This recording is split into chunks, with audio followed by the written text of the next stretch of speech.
కాళేశ్వరం ప్రాజెక్టుపై విచారణ విషయంలో అఫిడవిట్ల గడువు ముగిసింది. మాజీ సీఎం కేసీఆర్ తో పాటు మరికొంతమందికి నోటీసులు ఇచ్చే అవకాశం ఉందని సమాచారం. ఈ నెలాఖరుతో కాళేశ్వరంపై విచారణకు 100 రోజులు పూర్తి కానుంది. జస్టిస్ పీసీ ఘోష్ కమిషన్ ఈ విచారణ నిర్వహిస్తుంది. ఇప్పటికే టెక్నికల్ అంశాలపై విచారణ పూర్తయింది.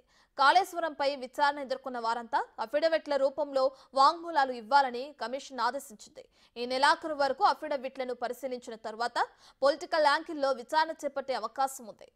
ఇప్పటికే విద్యుత్ కొనుగోలు అంశంలో కేసీఆర్ కు నోటీసులు జారీ చేసింది పవర్ కమిషన్.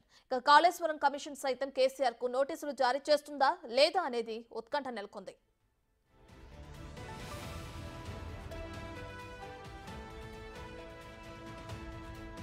కాళేశ్వరం ప్రాజెక్టుపై విచారణ విషయంలో అఫిడవిట్ల గడువు ముగిసింది.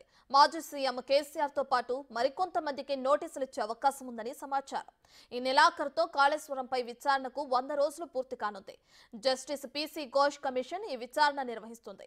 ఇప్పటికే టెక్నికల్ అంశాలపై విచారణ పూర్తయింది.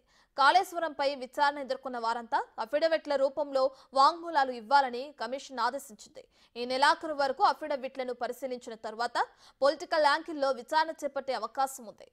ఇప్పటికే విద్యుత్ కొనుగోలు అంశంలో కేసీఆర్ కు నోటీసులు జారీ చేసింది పవర్ కమిషన్. కాళేశ్వరం కమిషన్ సైతం కేసీఆర్ కు నోటీసులు జారీ చేస్తుందా లేదా అనేది ఉత్కంఠ నెలకొంది.